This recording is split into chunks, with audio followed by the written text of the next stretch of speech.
एक दिन में लाउडस्पीकर से 35 लाख अजान ठीक, लेकिन 3 शब्द से दिक्कत। जिन भारतीयों का खून बहाता है पाक, वो भारतीय आखिर क्यों माफी मांगे? पाकिस्तानी खिलाड़ियों के जहर का क्या? ये एक आर्टिकल ऑफ इंडिया द्वारा लिखा गया है और इस आर्टिकल में ये बताया गया है कि जब इंडिया पाकिस्तान का मैच हुआ तो वहां भारतीयों ने जय श्री राम के नारे लगाए।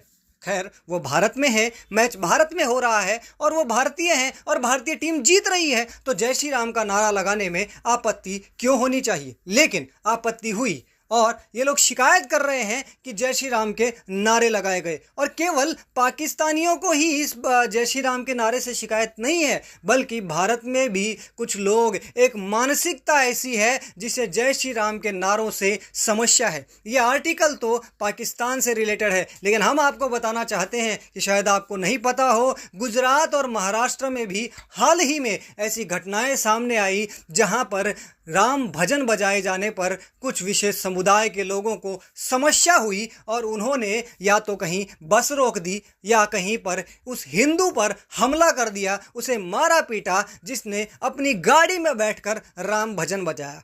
अब आप सोचिए ये कैसी मानसिकता है और क्या ये मानसिकता केवल पाकिस्तान तक सीमित है? और क्या ये जो परेशानी है केवल पाकिस्तान और भारत के बीच हुए इस मैच में जय श्री राम के नारे लगने से है?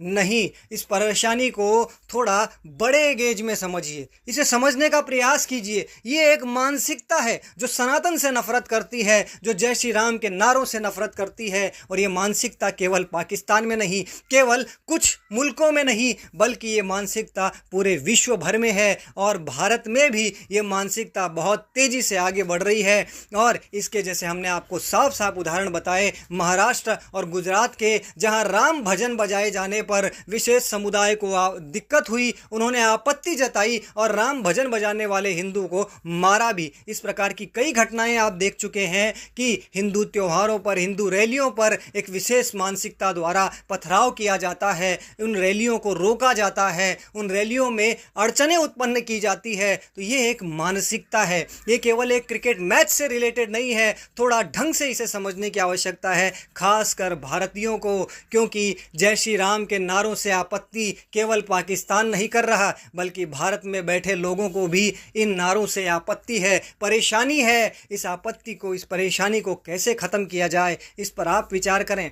लेकिन ऐसा विचार मत कीजिएगा कि हम जय श्री राम का नारा ही लगाना छोड़ दें, क्योंकि ये जय श्री राम के नारे तो हमारे खून की अंतिम बूंद तक लगेंगे और लगते रहेंगे। ये भारत है, ये रामकृष्ण का देश है, यहाँ जय श्री राम के नारे लगते आए हैं, लगते रहेंगे, हमेशा हमेशा के लिए लगते रहेंगे। इन्हें कोई नहीं रोक सकता। इसलिए सोचिए कि जिन लोगों को समस्या है उनकी समस्याएं कैसे खत्म हो, तो या तो वो भारत से कहीं और चले जाएं जहां पर इन नारों पर प्रतिबंध लगाया जा सके, क्योंकि भारत में इन नारों पर प्रतिबंध लगाना असंभव है, असंभव है। और ना ही इस भारत को जो 2024 का कोई एजेंडा पीएफआई लेके बैठा है भारत पर गजवाए हिंद करने का, वो भी पूरा नहीं होने दिया जाएगा। जय श्री राम।